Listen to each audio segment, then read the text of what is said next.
Assalamu alaikum. I am Aqsa Mansoor. Today in this lecture I am going to explain electronegativity in detail. अब screen पर आपको picture दिखाई दे रही है।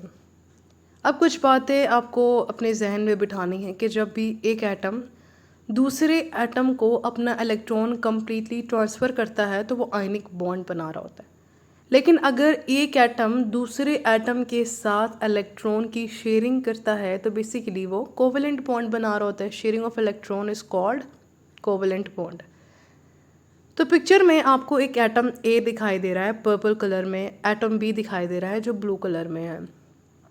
इन दोनों ही एटम ने इलेक्ट्रॉन्स को शेयर किया हुआ है और एक दूसरे के साथ ये कंबाइन हो गए हैं, बॉन्ड बना दिया है, मॉलिक्यूल बना दिया। तो एक मॉलिक्यूल के अंदर यहाँ पर दो एटम, हम जानते हैं मॉलिक्यूल कैसे बनता है, जब भी दो या दो से ज़्यादा एटम कंबाइन करते हैं, इलेक्ट्रॉन्स को शेयर करते हैं। तो यहाँ पर एग्जांपल में मैंने दो एटम लिए हैं, एक एटम ए है और एटम बी है, मिसाल के लिए जनरली मैं बात कर रही हूँ।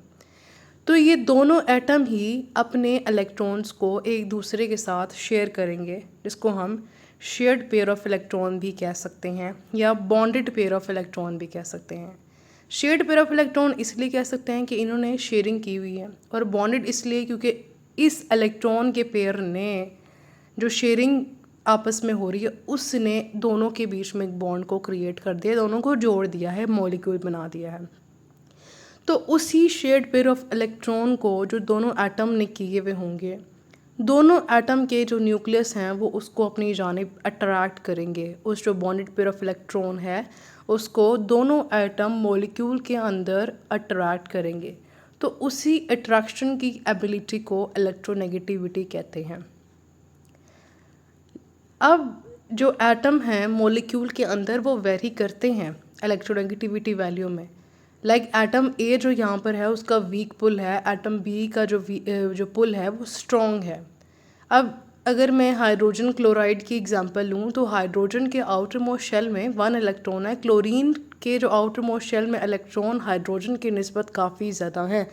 इसीलिए जो क्लोरीन है वो जो बॉन्डेड इलेक्ट्रॉन पेयर है, ये शेयर्ड इलेक्ट्रॉन पेयर है, उसको अपनी जानिब बड़े स्ट्रांगली अट्रैक्ट करेगी।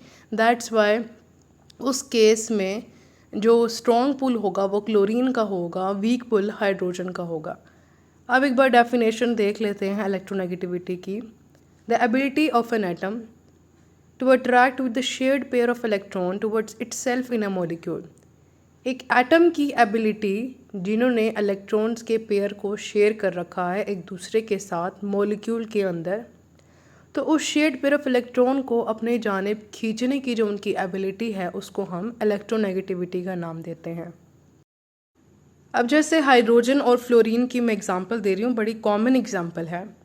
हाइड्रोजन और फ्लोरीन ने अपने अपने इलेक्ट्रॉन्स को शेयर कर लिया है, तो एक पेयर ऑफ इलेक्ट्रॉन बना दिया है जिसने हाइड्रोजन को और फ्लोरीन को एक दूसरे के साथ बॉन्डेड करके रखा हुआ है। अब इस केस में फ्लोरीन है और हाइड्रोजन है, इन दोनों के न्यूक्लियस इस शेयर्ड पेयर ऑफ इलेक्ट्रॉन को अपनी जानिब अट्रैक्ट करेंगे। हाइड्रोजन भी ये फोर्स लगाएगा, फ्लोरीन भी लगाएगा, तो इसी अट्रैक्शन को हम क्या कहते हैं, इलेक्ट्रोनेगेटिविटी कहते हैं। हाँ, लेकिन जो फ्लोरीन है उसकी इलेक्ट्रोनेगेटिविटी वैल्यू ज़्यादा है एज़ कम्पेयर टू हाइड्रोजन, तो वो इस शेयर्ड पेयर ऑफ इलेक्ट्रॉन को अपनी जानिब ज़्यादा स्ट्रांगली अट्रैक्ट करेगा। अब ये जो बॉन्ड है हाइड्रोजन और फ्लोरीन के बीच में, ये ऐसा बॉन्ड है जो दो मुख्तलिफ एटम्स के बीच में है, डिसिमिलर एटम्स, जैसे HF आपको दिखाई दे रहा है। तो इलेक्ट्रॉन डेंसिटी जो होगी बॉन्डिंग इलेक्ट्रॉन की वो फ्लोरीन एटम की तरफ लाई करेगी, हाइड्रोजन एटम की तरफ लाई नहीं करेगी, फ्लोरीन एटम की तरफ लाई करेगी।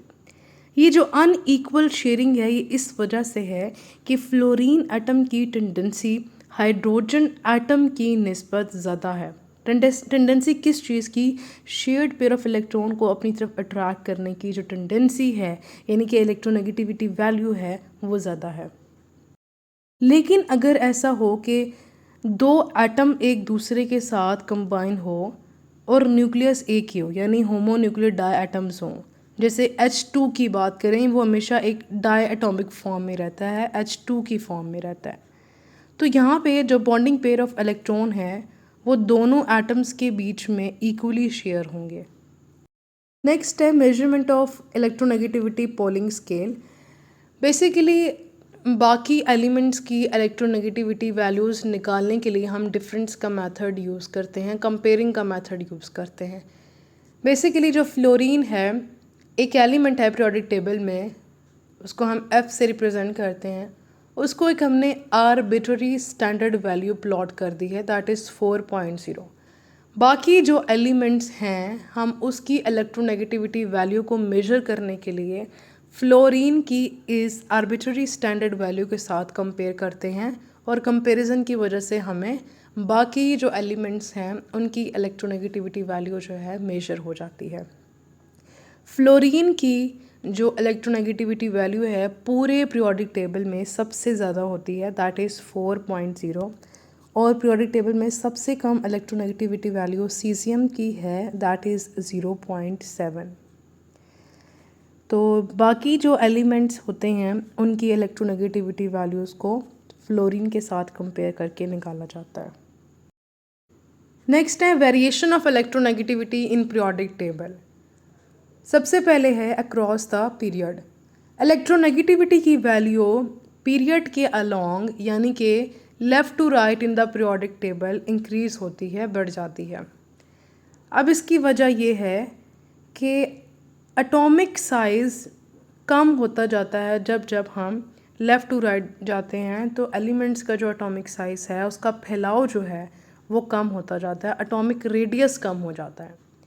जब एटॉमिक रेडियस कम हो जाता है तो न्यूक्लियस और वैलेंस शेल इलेक्ट्रॉन का डिस्टेंस भी कम हो जाता है, क्योंकि फैलाव कम हो जाता है तो न्यूक्लियस जो सेंटर में होता है उसके करीब आ जाते हैं उसके जो वैलेंस शेल इलेक्ट्रॉन्स होते हैं, जिसकी वजह से न्यूक्लियस और आउटर मोस्ट इलेक्ट्रॉन्स के बीच में जो फोर्स ऑफ अट्रैक्शन होती है वो भी बढ़ जाती है, इंक्रीज़ हो जाती है।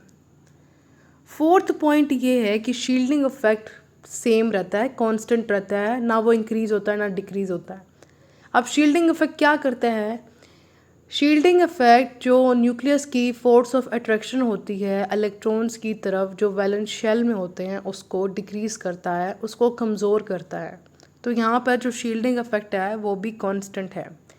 यही सारे फैक्टर्स हैं जिनकी वजह से इलेक्ट्रोनेगेटिविटी पीरियड के अक्रॉस इंक्रीज़ करती है। नेक्स्ट है डाउन द ग्रुप।